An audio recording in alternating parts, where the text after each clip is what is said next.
in that era of just getting started, any particular mentor or leader that really inspired you?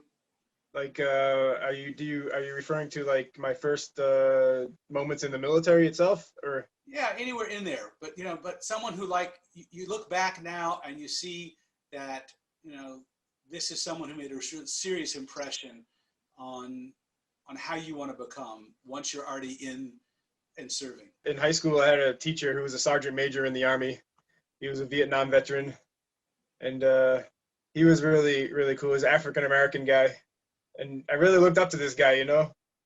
He grew up in the Deep South, with all the racism and stuff, and he treated all of us, all of his students, with a lot of respect. And I really wanted to be like him, I guess. Now that I look back, um, he was a good mentor. He was there for us. And so I thought, like, if I ever become a leader in the military, I would like to be like that.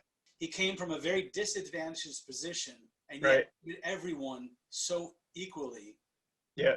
What was else about him that was so striking to you as this is a leader? His name was Sergeant Major Kennedy. We called him Sergeant Major. So, and he was like just this guy. He lifted everybody up. So we had Daytona Beach, Florida is it's kind of segregated till this day. Like back then it was, they had the black neighborhoods, the white neighborhoods, and in my school everybody came together in the school. And so we had some kids from disadvantaged families, and we had some kind of well-off to do white kids, I guess you would say. And he brought us all together as a team. Everybody worked together as a team, and it was amazing. Like we won competitions, and it was amazing what he did with us. So he brought out the unity within the group. Yes. And so any other stuff that people were bringing from home or differences between them were not even Right. relevant, because there was a task at hand and everyone has to put their head and shoulder to the task. And Right. So I remember, like, there was this one kid. He was a student. He was very angry. I think he was. I don't know what was wrong with it going on in his family life. He was very angry. He didn't want to be there, and he was treating everybody with a lot of disrespect. And I remember, like, I remember the Sergeant Major Kennedy. He asked this kid once. He said, "Hey, man, you don't have to be so angry with everybody. It's okay." He just said it out loud like that, and I was like, "Whoa, yeah, you don't have to be angry, man." And so, like, I decided I wanted to be this guy's friend, this kid's friend. And so I said, "Hey, you want to go surfing?" And this kid didn't go to the beach, never went to the beach, lived in Daytona Beach, never been to the beach. And so we went surfing, and we became good friends. And so all from Sergeant Major talking to him. And so I decided, like, when I go into the military, I want to be like friends with everybody, but I was kind of naive because it was impossible. There's no way I'm going to be friends with everybody. There was a lot of headbutting going on, when you're a young enlisted guy. It's difficult. Yeah. But you had the leadership example. You knew what the goal was. Right. Yes, yes. Was there any particular challenge that during your service you reflected back to the Sergeant Major and did something differently because of him?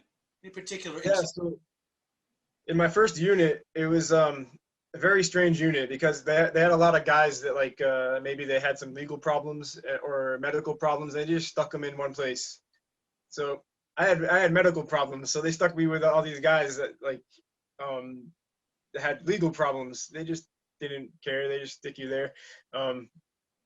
So things can get really stressful in tight spaces, and there's a lot of emotions flying around. And so I remember, like, I remember, like, I have to keep myself in check.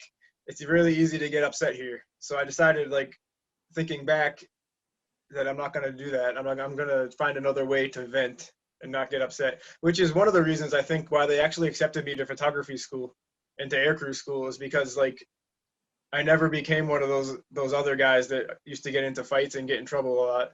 So I found a way out of it, and I found the good people, and I found good mentors, people I could look up to. It made a big difference, big difference. But you were in a group initially that would easily have a lot of anger and fighting, Yes. But you heard the sergeant major in your head saying, hey, you don't have to be angry. Right. I also heard him in my head saying, "Why are you going Navy? I should go in Army." But it's okay.